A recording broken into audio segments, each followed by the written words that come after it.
সেইকাৰণে পঢ়াই লৈছে।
আজি মোৰ পৰম সৌভাগ্য লক্ষ্মী নাৰায়ণক একেলগে কৰিলো দৰ্শন।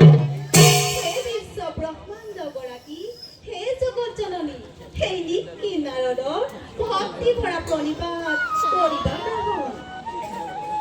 আহক দেৱৰীষি, আপোনাৰ সুমধুৰ হৰিনাম শ্ৰৱণ কৰিবলৈ পাই আমি নিজকে ধন্য মানিছোঁ।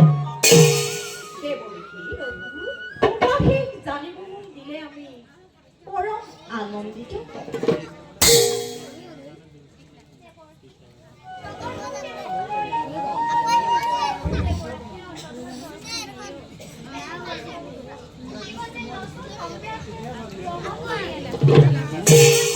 দেৱৰীষি, লক্ষ্মী কথাই যদি সত্য হয় তেন্তে সংবাদটি প্ৰকাশ কৰক। নাৰায়ণ নাৰায়ণ পঞ্চজনী তুমি নাৰায়ণ, সৃষ্টি স্থিতি প্ৰলয়ৰ গৰাকী তুমি। তথাপিতো সেই নাৰদ শুনিছা যেতিয়া সংক্ষেপতে কওঁ শুনা। প্ৰজাপতি দক্ষ মহাৰাজে তেওঁৰে কন্যা সতী সুন্দৰী স্বয়ম্বৰ আয়োজন কৰিছে। দক্ষ ৰক্ষ সকলোকে কৰিছে নিমন্ত্ৰণ। বাকী মাথো ভোট নাথ বিষৰ বামন। দেৱৰীষি, তাৰ বাবে নকৰিবা চিন্তা। সময়ত মহাদেৱ আহি নিজেই উপস্থিত হ'ব স্বয়ম্বৰ। নিমন্ত্ৰণ আমন্ত্ৰণ নালাগে শিৱ। দক্ষৰ দুখিতা সতীয়েও কায় মনো বাক্যে কৰি আছে শিৱকে।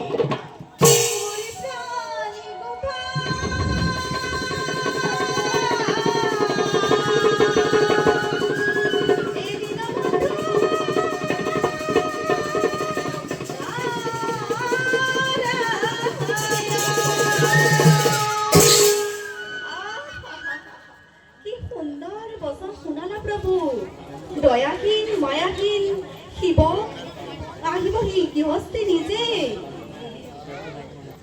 দেৱৰীষি, প্ৰভু অলপো আঁকে একমাত্ৰ সতী স্বয়ম্বৰৰ বাবে দক্ষ মহাজে জন্মিছে শিৱানী সতী দেৱৰেখী প্ৰভু আৰু জানিব বিশেষ ভকত বচন ভগৱন্ত ভকত প্ৰাণ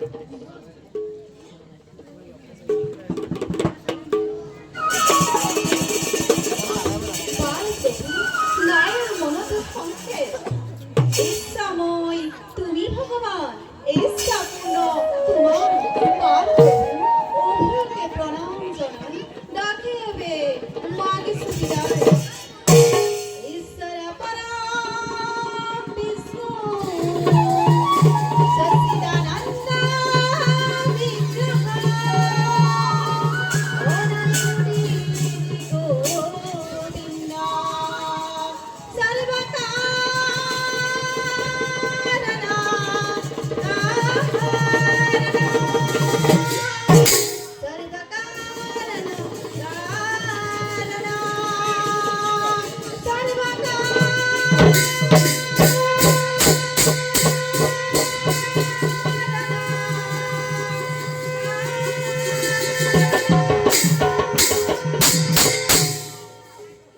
Om Visayapayasa Bhajase Padme Padmalayeshure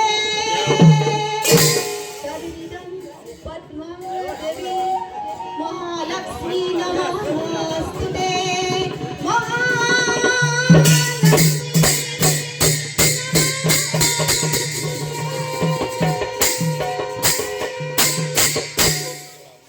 বৈকুণ্ঠৰ ভৱনেৰে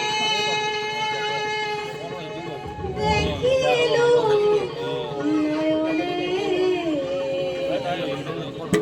লক্ষ্মীনাৰায়ণ হৰি লক্ষ্মীনাৰায়ণ